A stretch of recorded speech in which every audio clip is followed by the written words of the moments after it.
哇，大西那么，到了以后啊，这要吃。我如果那个啊，做好天呢，就找出不安这呀。大西那这点，ta tỏ chính nó về Sapa cắt treo nữa. Bỏ má từ kia ấy hắn nó có một 300 bao nhiêu đường thang là cầu thang này rất là sương mù nhá.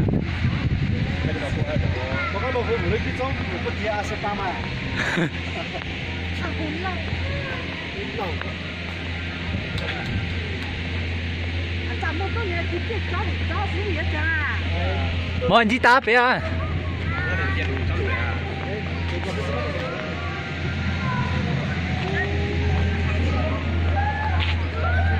Tại sao nó tắt tỏ chính nhau về thang spang nữa? Tại sao mà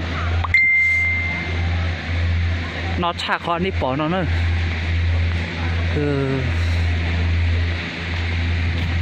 Rất lạnh nhá. Ủa, cực kỳ là lạnh đó.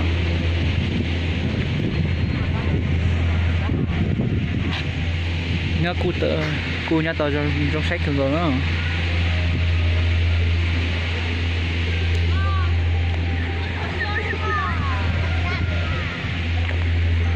Mong ba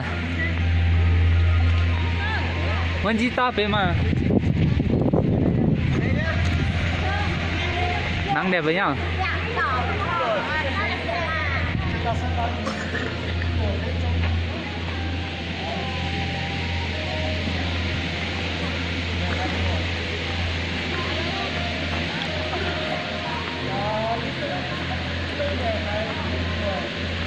Thanh Vân Đắc Lộ.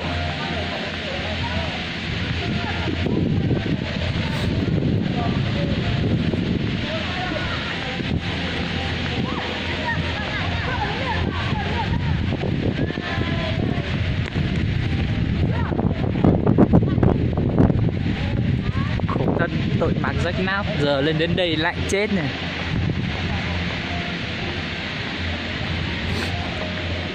Cảnh quang rất đẹp nhá. Wow, đằng sau này còn đẹp hơn nữa.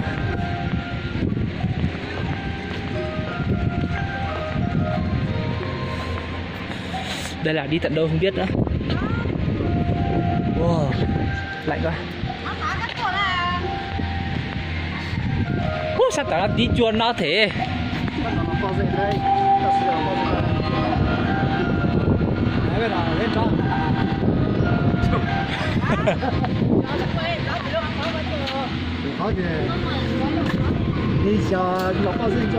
Lùa lúc này lùa. Nó chết lùa.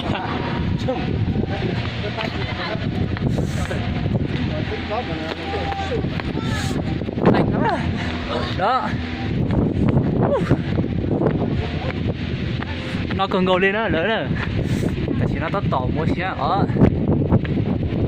đó lúc ở trong mua xe nè, chưa mua xe mua sẵn đủ rồi.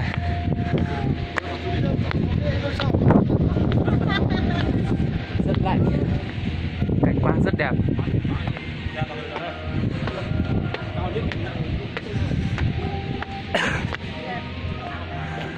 Trang nghiêm.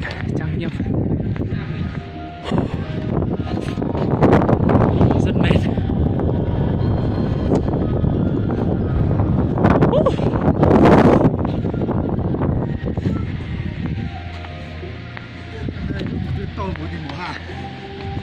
Cả hốc can nó tổ vào.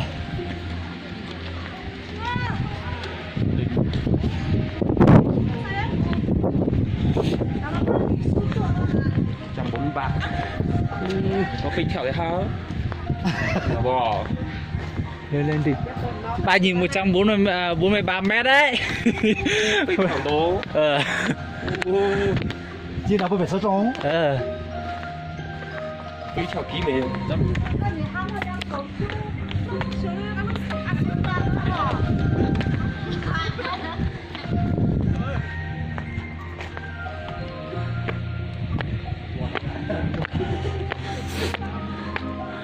Lần đầu mình lên làm chuyện ấy. Đó, rất đẹp không? Đây là chùa. Chết rồi, buồn vệ sinh này không có chỗ đi, chết. Vâng, bên này không hóng gió mấy nhá. Wow, đẹp đấy.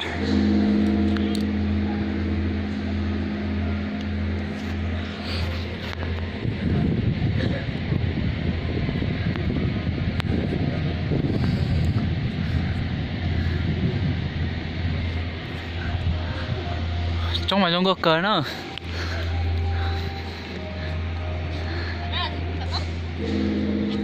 Xe lục chùa ở đây nè.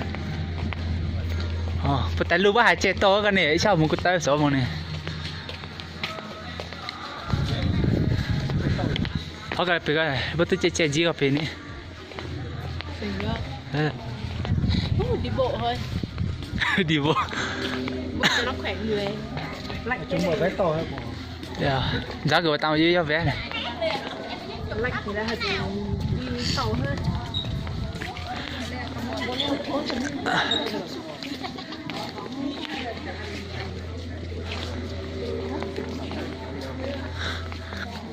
Ủa hai ông kia dưới luôn hả?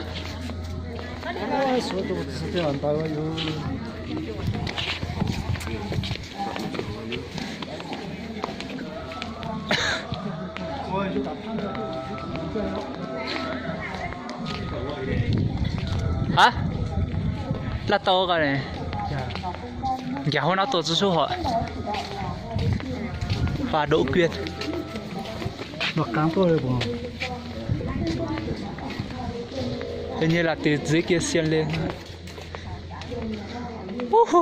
Nó cả sữa thế tí lẹo. Một cái tơ mà.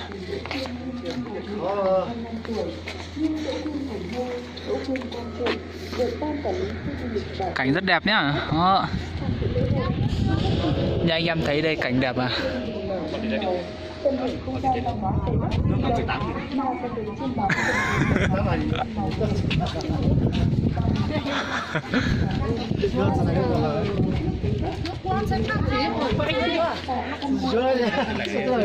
Kem. Lạnh rồi, lạnh kem. Xong gì nó Anh ơi, đường đi bộ đi lên ở trước kia anh. không 2.000 nữa. Cái có 2.000 đưa 20.000 nữa. Em thích lấy tiền lẻ để em trả khách. Dạ. Ý là